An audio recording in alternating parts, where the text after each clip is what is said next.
Greetings from the cockpit. This is your captain speaking. Our AV system isn't working today, so we can't show you the $2 million safety video that an ad agency did for us. But since very little of what that video tells you will actually save your lives, I'm going to do it instead. The FAA says that 60% of you ignore the safety talk. Today, you'll hear the real safety talk you should have been given years ago. You don't want to miss this one. Here's the big thing to remember. If we crash or make an emergency landing, statistically speaking, 95% of you will survive.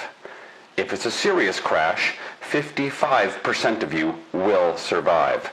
So if this plane is going down, concentrate, because your life may depend on some smart decisions. Keep in mind that 80% of accidents happen within the first 3 minutes and last 8 minutes of the flight. So that's when it would be wise to keep your shoes on and put your laptops away and stay focused. The safest seats on this plane are the ones facing backward, like the ones the flight crew are seated in. No, that's not a coincidence. The next safest seats are over the wings, closest to the emergency exit. If you're not in one of those right now, that's a bummer. But here's what you can do to help ensure your survival.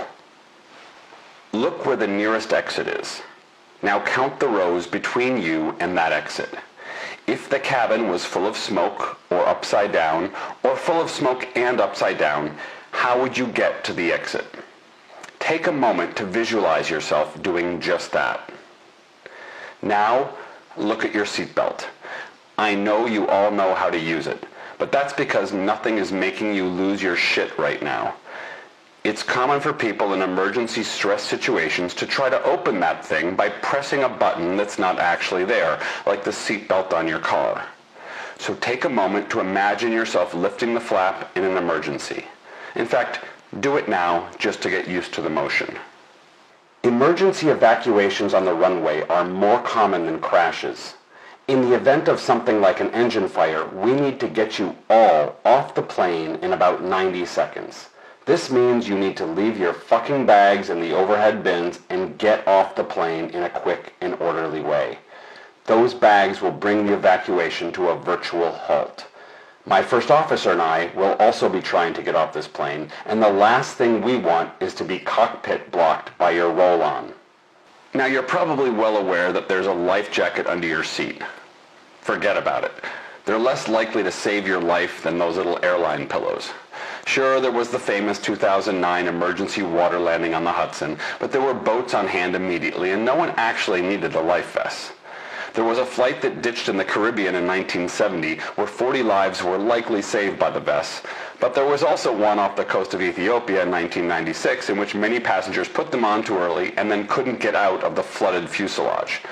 To put it another way, if we replaced those life vests with a box of chocolates, it wouldn't alter your survival odds. Let's take a second to talk about those oxygen masks. Here's the thing. If we lose cabin pressure at a fairly low altitude, no big deal. You can breathe just fine.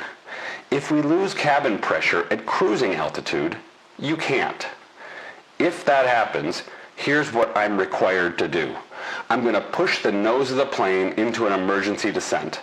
That's going to feel like a roller coaster drop, and it's going to scare the crap out of you, but it's not dangerous. I've practiced. Also, by law, I need to notify air traffic control as well as the airline. And I need to do all of that before I can get on the microphone and tell you what the hell is going on. So don't be surprised if you don't hear from me for a bit. I'm just doing my job, and you're going to be fine. For those of you who didn't manage to get your masks on in time, you'll probably pass out and then wake up in a minute or two when I get the plane to a lower altitude.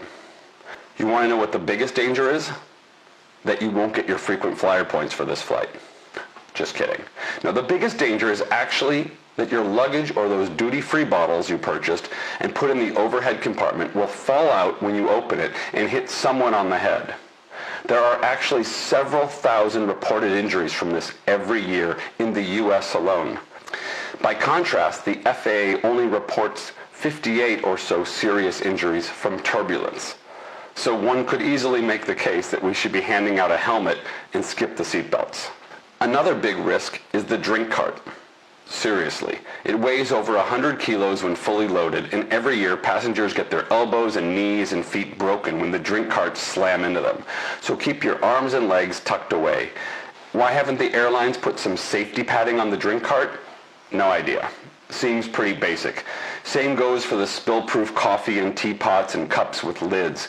Every year, some poor passengers get hot coffee or tea in their crotch when there's a bit of turbulence.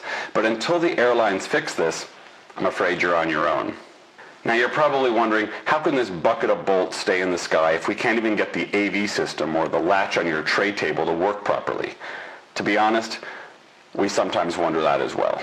But the stats speak for themselves. The actual risk of dying in a plane crash is about 1 in 11 million, according to the Harvard School of Public Health's 2006 study. So you are far more likely to be struck by lightning or killed by a shark. And it's certainly much safer than driving. Right after 9/11, many were scared to fly. 12 to 20% fewer people flew. But because more people made driving trips instead of flying, a German professor estimated that an extra 1,595 people died in car accidents in the year after a 9/11 just in the US. Just a little reminder that we'll probably keep the seatbelt sign on for nearly the entire flight because our flight crew doesn't like to be bothered in the galley, and they definitely don't like trying to squeeze by you in the aisles. Please sit back and relax while we take forever to serve you a drink and barely edible meal, and then leave the tray on your table, making it nearly impossible for you to squeeze out of the chair and get to the toilet. Look forward to flying with you again.